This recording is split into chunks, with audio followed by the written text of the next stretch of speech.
Sit back, let's unpack. Today, I'm going to be going over the UFC White House event, but I'm not going to just be picking six cards. I'm going to be trying to create an entire full card for how it normally goes for the UFC event because I feel like this UFC White House event got so much hype and it's going to underdeliver and tremendously. So I'm trying to save the card by putting some prelims fights on the card. Let's get right into it. First fight on the prelims. Bo Nickel versus Robert Whitaker. Huge fight. Bo is on a redeeming himself. I think he deserves a ranked fight. Let's see where he goes. I feel like this is the perfect time to give him a ranked fight on the White House lawn. Robert Whitaker, he's on a low fight skid, but he has to defend his ranking, show he's still that guy. I feel like this is a perfect first fight to open up the card. If it was a full card, this is what I would put. Bo Nickel versus Robert Whitaker. Second fight, Yair Rodriguez versus Steve Garcia. I don't know how Yair is still ranked in the top of the featherweight division. I don't know how. He's like 3-3 in his last fight. He's fighting once every blue moon. I don't know how he's still doing it. Get him out.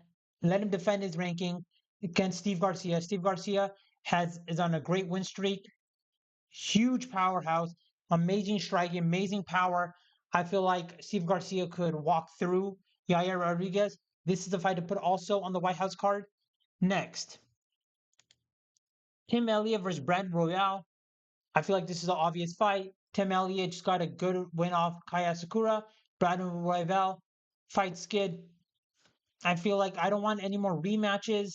Let's get let's get a good fight, original match going. This is a fight to put. I like this fight. Let's see where it goes. Next, Peyton Talbot versus Song Yadong. Song Yadong had a great performance against Sean O'Malley. Unfortunately, he was robbed. A win is a win, though. Sean O'Malley beat him. Song Yadong still good in the division. Still, I think he's like ranked around number 6. Peyton Talbot had an amazing performance against Henry Cejudo. Even it took Henry Cejudo down. I feel like this would be a great fight to have. Henry Cejudo, you know, he was a great champion at the time. Had a big falling off skid, but Peyton Talbot, he had an amazing performance against him.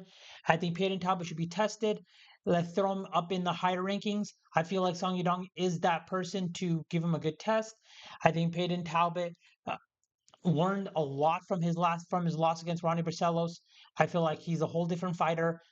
I feel like this would be a great test in the upper ranked division. Let's throw him in there.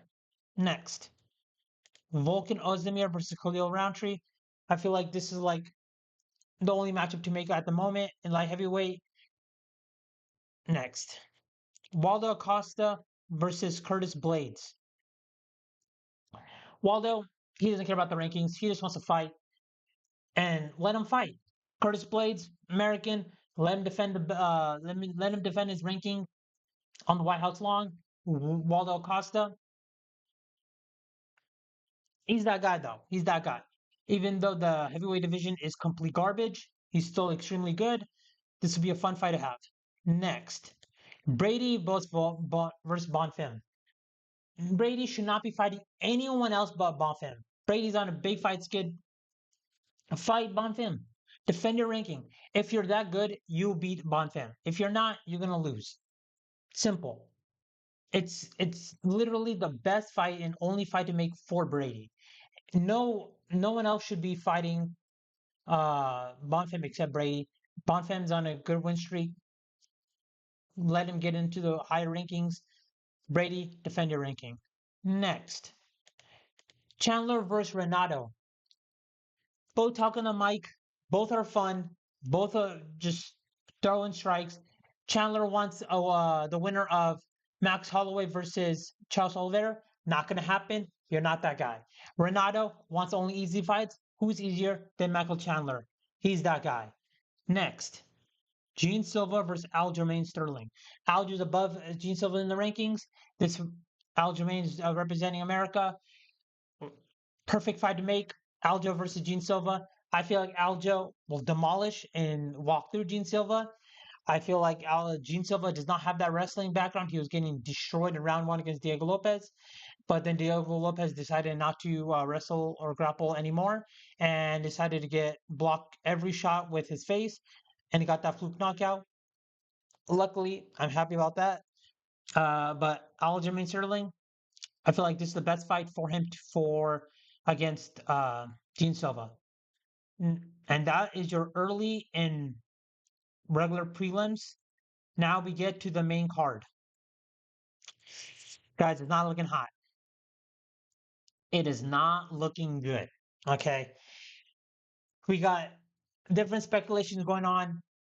UFC dropped the ball with Islam and Ilya Tupuria fighting each other on the White House lawn and make some points to put Islam is on the card. I even think Islam is going to be on the card because I don't think the Zayos want a Muslim, a Russian Muslim to be fighting in front of them. They don't want that shit. So welcome. You know, I don't think it's going to happen. I don't think. I feel like Islam's going to be on the Riyadh card.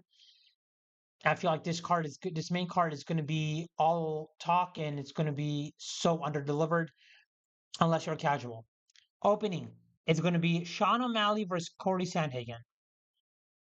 They're not going to put Peter Yan. He's a Russian. He's not. They're not. He's not going to put. They're not going to put any Russians on the main card. That's my opinion. That's what I think. Sean O'Malley, still a star. Great fighter. Corey Sandhagen, really good fighter. Great takedown defense. Great takedowns. I'm gonna say this was the fight to make. Sean O'Malley doesn't deserve the shot as of yet. I will say let's make Marab versus Peter Yan May July or May or something. I'll say July, and just do Sean O'Malley versus Corey Sandhagen. Easy fight to make. They both want to fight each other. Both represent America. I feel like it's going to be on the card. Sean O'Malley's a star, so I don't see why not. Next, Brendan Allen versus DDP. Huge fight, huge implications, bad blood. Brendan Allen representing America. DDP doing his own thing. I feel like this is a perfect. They both have a feud. Perfect fight for DDP to get back into title contention after he got destroyed and immobilized by Khamzat Chimaev. I think DDP could win this fight, but Brendan Allen, he's on a good fight of win streak. He's getting back in there, learning from his losses. He had a great performance against RDR. RDR just gassed the hell out because he fought 5 times in 1 year. I don't think no one saw that come. Like I saw that coming. I don't think no one's taking that into consideration. They just call him weak, but weight cut, cutting 5 times in 1 year. Look at Marab. Marab cut 4 times, lost against Peter Yan. You gotta let your body heal. Next, Zhang versus Dern. I feel like this is an obvious fight to have. They're gonna have the only one of the two American champions. Of course, it's going to be on the card. Next, Kayla versus Nunez. I feel like this is obviously going to be rebooked for this card. American champion against the GOAT of women's MMA. I feel like this is going to be the most obvious pick to have on the card, these two fights. And I feel like this featured fight, Conor McGregor versus Colby Covington. Conor McGregor, he ain't making lightweight. Bro, it's 37. I don't think he wants to cut to a lightweight. I feel like welterweight is going to be perfect for him. I feel like it's going to be him versus Colby Covington, another big mouth. Conor McGregor is a big mouth. Who better fight than two big mouths? I feel like this is going to be an obvious pick. This is what I think is going to happen. And I feel like this is going to happen. As you guessed it, main event, Ilya Tupuria versus Justin Gaethje. And UFC, there's been rumors about it's going to be 6 or 7 fight card. So let's just picture this is the full card. Ilya versus Justin, Conor versus Kobe, Kayla versus Nunez, Dern versus Zhang, DDP versus Brendan Allen, Sean O'Malley versus Corey Sandhagen. Is this the fight? Is this the card you guys were all hyped up to be? I don't think so. There are no other fights to make. They're not going to put Russians on the card. They have other cards to fill for April and May. They're not going to put all those champions on one card in the White House card. They already have 3 title fights. I feel like that's just going to be the main thing for this fight. Max Holloway is defending his belt against his BMF belt in March. Dana White just said they already have the whole card already match made. So I don't think Max Holloway or Charles Oliveira is going to be fighting on this card. So that takes away the BMF belt. Unless they make a gimmick White House belt, they might do that for Conor McGregor versus Kobe Covington. LOL. And I think this is how it's going to be. This is the card. Let me know what you think. Let me know in the comments. Is this what you expect? Is this underwhelming to you? Or is this amazing, jaw dropping, unanticipated? You're in your seats, on the edge of your seats, ready to watch this fight. You tell me. Like, comment, share, subscribe. Let me know what you think. Thank you for coming. Thank you for watching. Have a good one.